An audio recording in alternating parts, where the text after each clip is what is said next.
edition of Climbing the Pocket Mondays. I am your co-host, Tyler Forness. With me, as always, is Deshawn Vaughan. It's been a few weeks since we've been together, and now we get to talk about a live Vikings game. We have our trusty producer, Dave, getting everything set up for us.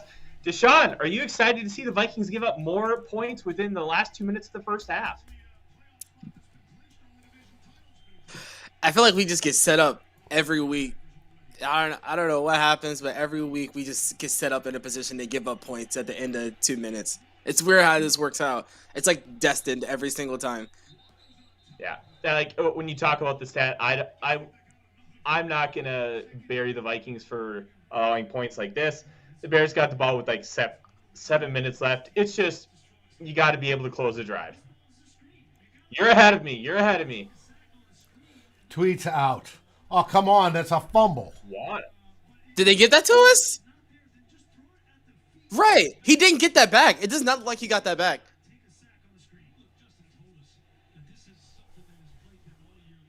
As you can tell, hey, Mary, we are watching live. And, well, it looked like a fumble, and they didn't give it to us. What the hell? What they call it, in the grasp? Oh, yeah. Fields got it back. It stinks, no, it was the right call. He got it back for a minute. Yeah. So what do you think so far? That I say our defense looks horrible and has been gashed by the run. Yeah, 100%. I think the biggest thing for me in this game that has been a real disappointment is the fact that the Vikings just haven't been willing to really attack downfield nearly as much as we would have hoped for. Just whether it be Kirk Cousins not wanting to push the ball down the field or the play calls not wanting the ball to go down the field, I think we need to be attacking these corners more and trying to get them in space, get them in traffic, and really try and take advantage of their inexperience, especially not just inexperience in the NFL, but inexperience playing together. I think that's the biggest factor here because these guys are still NFL caliber players. Whether they're good NFL caliber players or bad, you gotta try and get these guys in advantageous positions for what your team can do. And you have Justin Jefferson, you have KJ Osborne. ISM is getting some looks here, which is good to see. Conklin has been getting a bunch. Get them in advantageous positions to take advantage of the inexperience on the other side. And I just don't think the Vikings have done that enough today. The Justin Jefferson touchdown is a prime example. You have a corner isolated. You run a nice little sail post concept. I love that scissors look, and it worked to perfection. Do more of that. Yes. I want to see more consistency with the passing. I was telling Mary before this, the way we need to win this game is attack the secondary. And by attacking the secondary, you need to confuse them. Rather than sending one guy down one side and aiming for him, like ISM, you've got to flood sides or you've got to run crossers. You've got to do stuff that confuses that secondary. You do that, we'll win. Yes. And now the Bears are attempting a 34-yard field goal. Kick is up, and all right.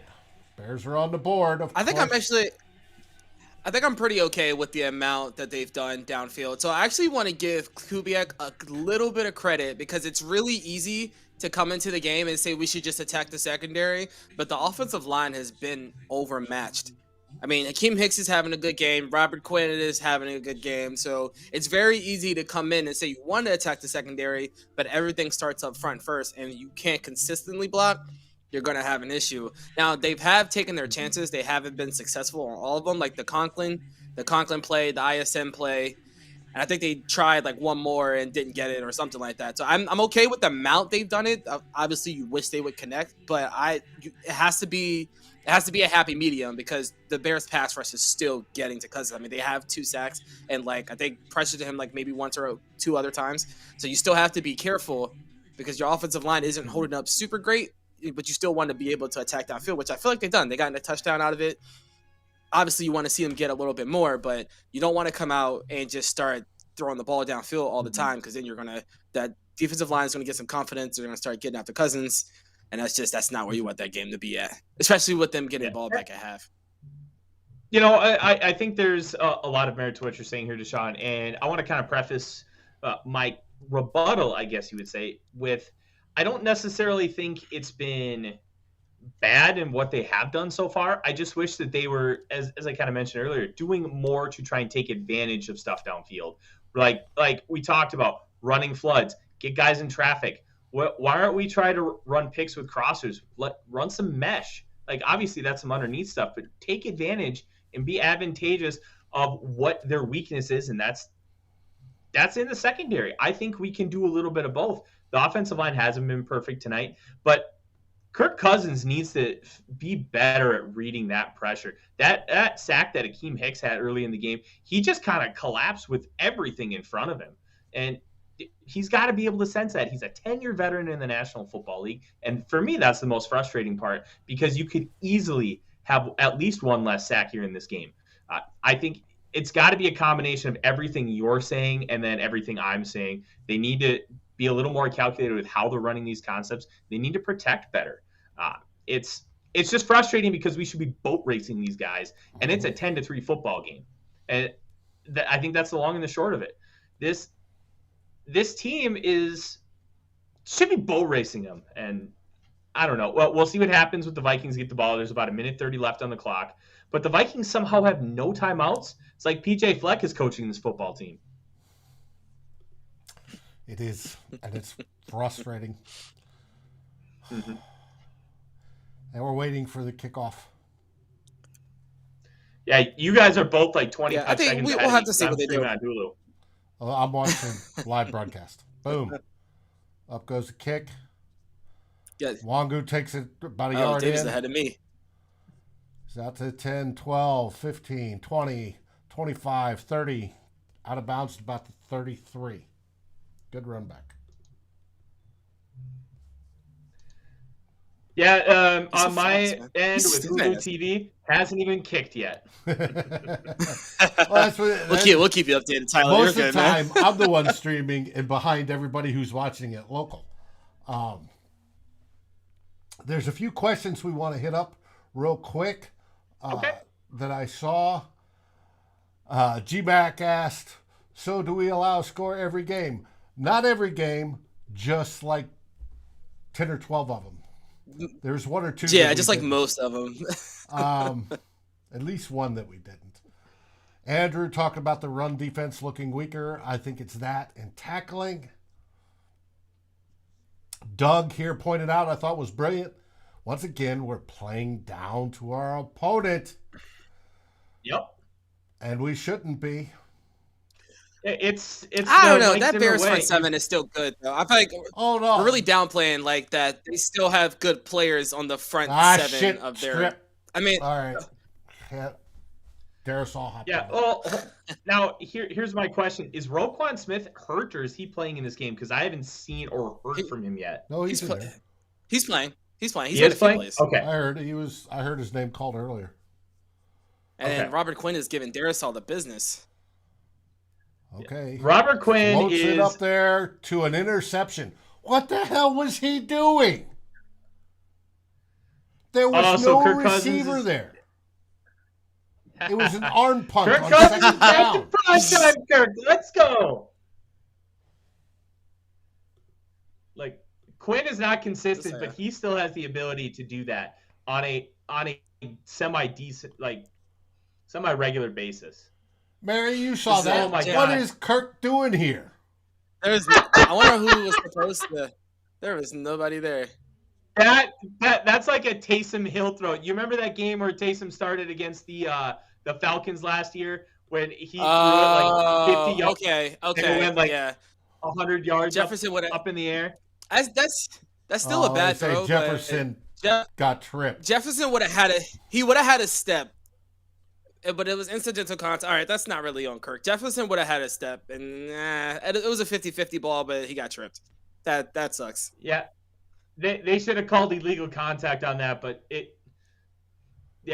I think Brian Grease said it best. Bears got away with one, but that's tough, man.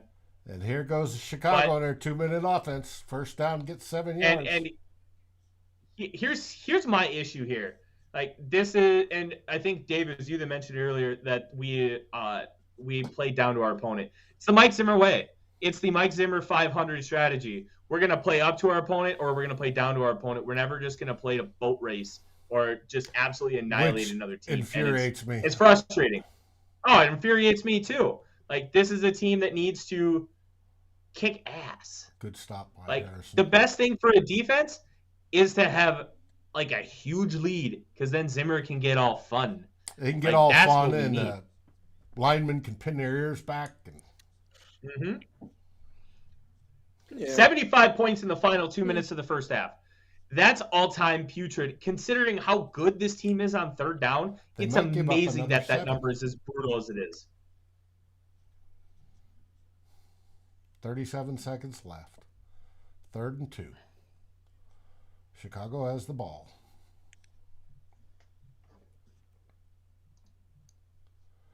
And we're waiting for the timeout to come through. There, they just posted it up. Yep. Outscored 75-16 in the final 2 minutes of the first half. That is horrible. 75-16.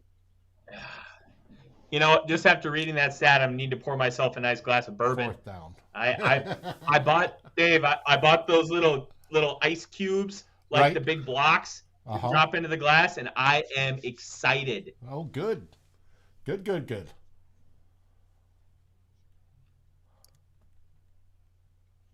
That was a fantastic throw by Fields, about 2 yards left of his receiver. You look like Trubisky on that throw. All right. Cairo Santos out to attempt the field goal. 78-16. 44-yarder. Maybe he'll miss. Up, we'll have some and it is short. Wow. Short. Hey, he pulled a Joseph. He pulled it. Hey, it was what? It was short. He pulled a Joseph. Now let's see if it was tipped. Well, that's so dumb. I want to see. There what the we go. like. The big man. All right. Dalvin Tomlinson looks. Yeah, Dalvin Tomlinson looks like he tipped it. Oh yeah. Yep, Levy called it too. Said it was blocked. Just barely. All right, the Vikings have 28 seconds here. They gotta try and get the ball down the field. Watch them. That looks awful. Yeah, they'll look at the penetration by Tomlinson. You should try because you up. The thumb. That's right. The thumb did that much. It's a big fat. It amazes me. That looked painful. And they throw a screen to Conklin. It doesn't get out of bounds. Clock's still running. 18 seconds. 17. You got timeouts. No, you don't. No, they don't. Why? You have no timeouts. Spike. You have the ball at the 39. Why are you calling a tight end screen to a guy who runs off 4.7? Like, these are my biggest criticisms of Kubiak. Yeah, this is a play that you. I don't. Okay, that's a flat route, not a screen. I will. Yeah. I don't hate the play call. Conklin should have just got out of bounds. That's a. I mean, when you're trying tight end screen. Yes, you're trying to get 50, 58, 55. Like, he should have just got out. Yeah. No, when Dave said tight end screen, I'm thinking like a design tight end screen, like you would throw to Dalvin. Like that's just. It was like a block release. You're in your 4th year in the NFL, man. Kirk launches it, goes deep, off the hands of Jefferson, out of bounds. 5 seconds left. 4th and 2. Well, Hail Mary. Go for it. Where's Kyle Rudolph? Can we get him back? Kirk's been off tonight. So I said for it the second night in the row earlier, on first down. And I tweeted it that there's something to Kirk missing that first deep ball and his confidence level throughout the night. I've said that for years. Yeah. I think it was you that might have told me that, Dave, because there's something to it. If he hits that first one, it's boom, boom, boom, boom, boom. But this was... Yeah. Well, it got good blocking. Kirk sets up and throws it out of bounds. He was probably pissed off. Time for the roll-in, people. We'll see you afterwards. It's a short one.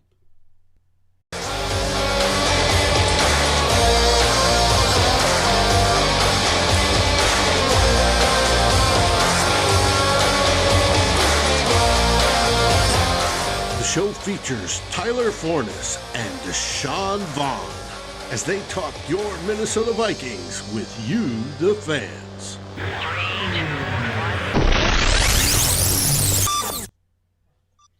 Thank you, everybody, for joining, and thank you for sticking around. It is now halftime, and the Minnesota Vikings are leading the Chicago Bears 10-3. I am your co-host, Tyler Forness, with me, Deshawn Vaughan. Deshawn, let's talk about that last play of the first half for a minute. Why don't they try and chuck it up into the end zone? Why in the world are they running 13 personnel and trying to get an isolation route on Justin Jefferson? I think Zimmer is kind of sensing that something's off with Kirk, as per usual with primetime games. He's just trying to get the team to halftime. That's the only thing I can really get out of it, is that Kirk is missing. Kirk has had several bad throws this first half. Mm-hmm. So get it to halftime, reset, come out, continue to play defense, and kind of go from there. Because it's almost getting to the point now where you got to take this game out of Kirk Cousins' hands and try to give it to Dalvin Cook or something, because he's not playing too well. Yeah, for the fourth game in a row. Dalvin Cook is actually having some success against this Chicago Bears front. It obviously helps that Khalil Mack is not playing in this game. He is out for the season with a couple of injuries. But it's just frustrating that this team, their playoff life is on the line right now. Because in reality, they're 2 games behind the San Francisco 49ers with a win tonight for that 7th spot. You have the Rams, who are still competing for that 7th spot. I'm trying to you got New Orleans and you got Washington. And with New Orleans' win yesterday, we're currently behind all of them.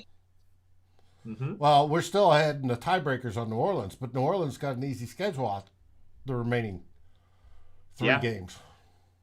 Here's a fun fact about New Orleans. That they have outscored the Tom Brady-led Buccaneers 47-3 in Raymond James Stadium the last 2 years. Isn't it, Jim? Yeah. Jim, this isn't a bad dream. This is reality of being a Vikings fan. It's our lives, and it's something that we chose early on in life. And if you pick this team later on in life, I express my deepest sympathies. But let's kind of flip the script a little bit. Let's talk about some positives. I think one positive is, even though it hasn't been extremely consistent, I've been impressed with the interior of the offensive line. I have not seen a ton of just straight man-on-man bullying, which we have seen a lot with Akeem Hicks over the past few years. There was one play, but from what I've noticed, from what I've noticed, a lot of their pressures from the interior. That's the Akeem Hicks experience. You get one at least. Yep, it's been stunts. It's been designed pressures like that. It's just not one-on-one dominance, and I think that's a win. We've talked a lot about Ezra Cleveland being much improved, which is good.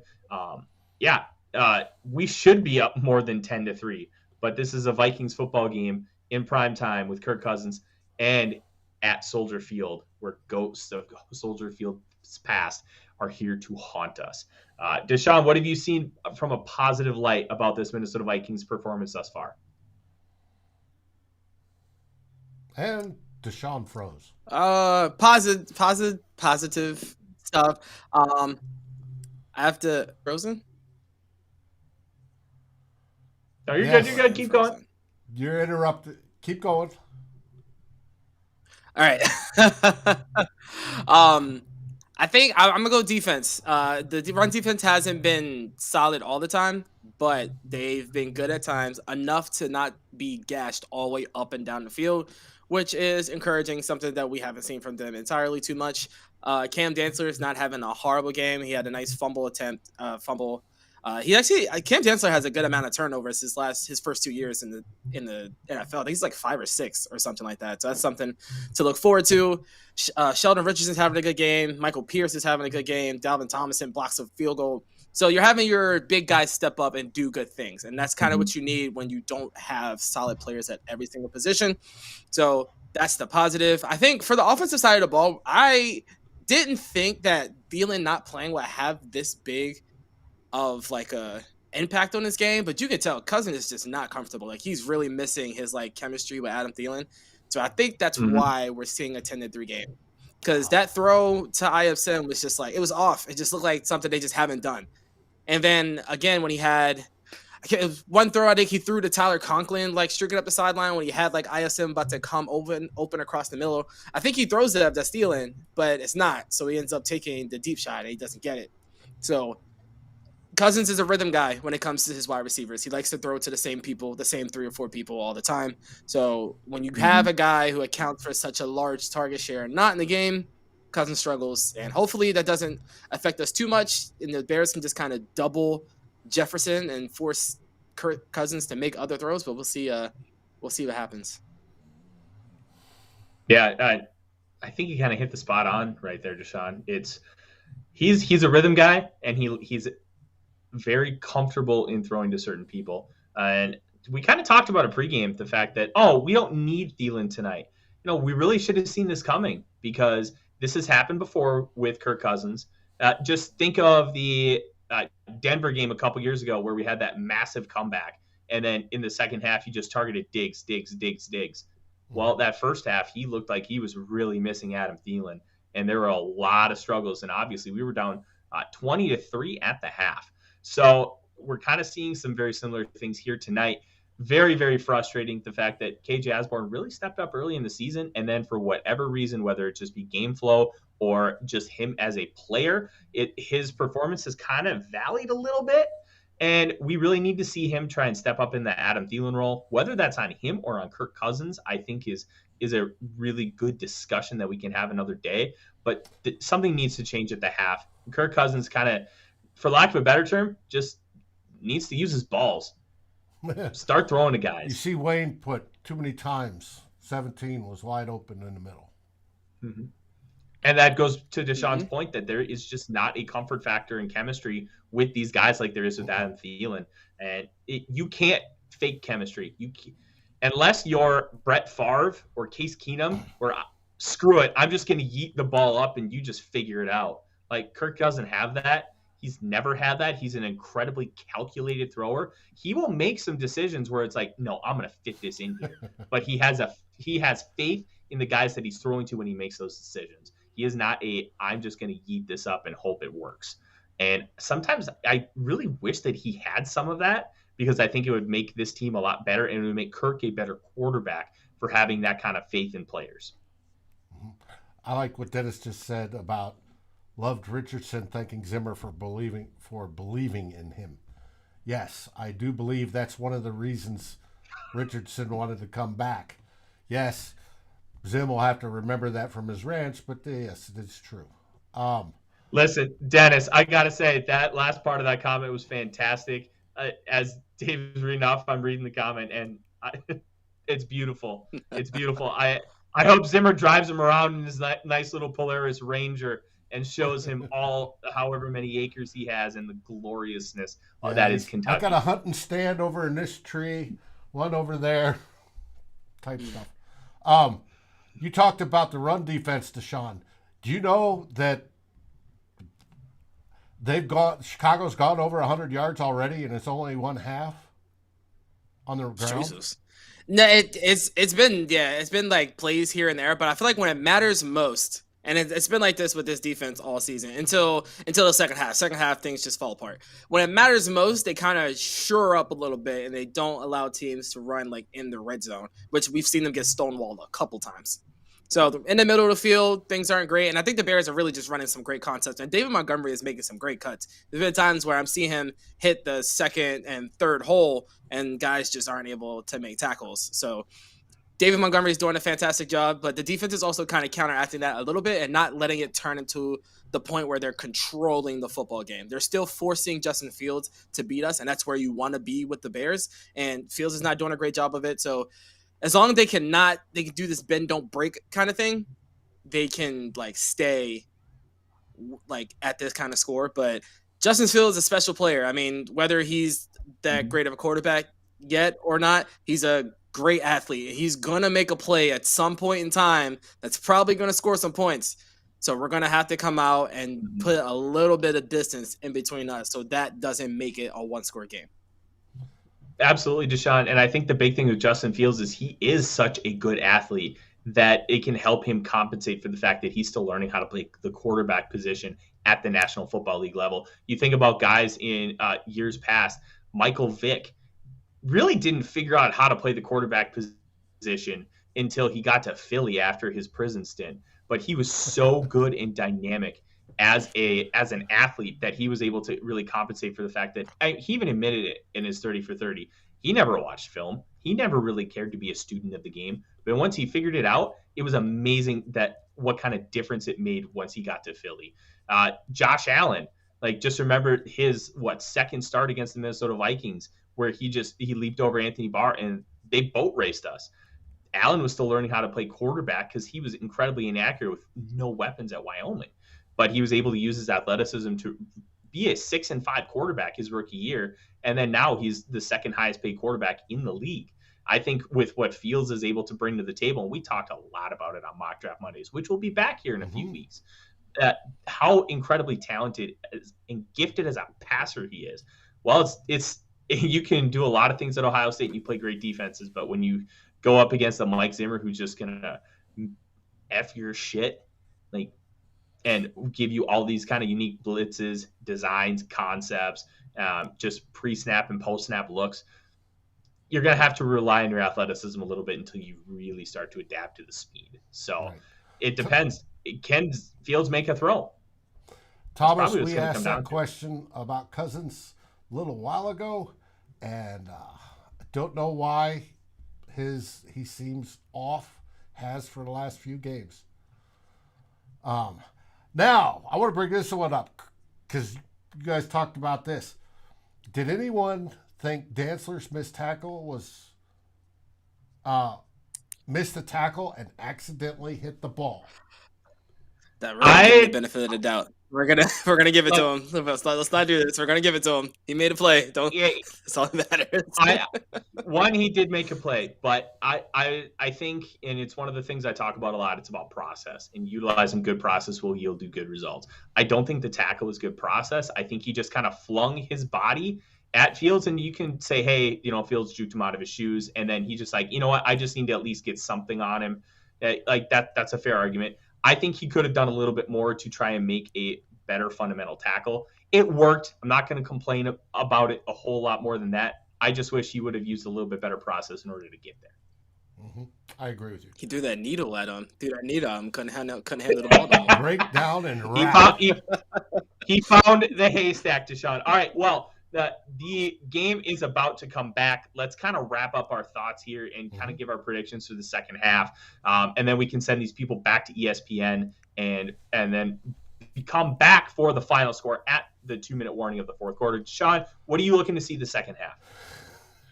More play action. I want to see so much more play action. Like Dave said, we got to confuse these corners because they actually aren't playing horribly. So more play action passing, get these guys second guessing their techniques, and get the ball down the field is what I want to see. I do too, Dennis. Yeah. Give me chaos. Give me better designed concepts to really put these guys into thinking mode. If you get these corners thinking, it's going to give you an advantage, because the second you start thinking and not reacting is when Justin Jefferson gets 5 yards of separation and is gone for a post touchdown. That's going to be the key to the game. Run some mesh. Run some flood. Hell, you know what? I hate sprint ride option. Run it with Kirk Cousins. Make these guys think. Make them do stuff. Run some throwbacks. Just do anything. It's a 10-3 football game. If it's within a touchdown by the end of this game, I think we can chalk it up as a failure for the Vikings. They need to boat race these guys in the second half. Come on. Run back out to the 26. With that, I will see you guys at the 2-minute warning when we have Climbing the Pockets, the final score. Thank you for joining us for halftime. See you then.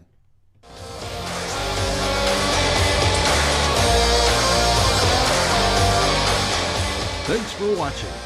Like, subscribe, and ring the bell. And if you're listening on your favorite aggregator, make sure you rate us. And always feel free to join the conversation here at Climbing the Pockets.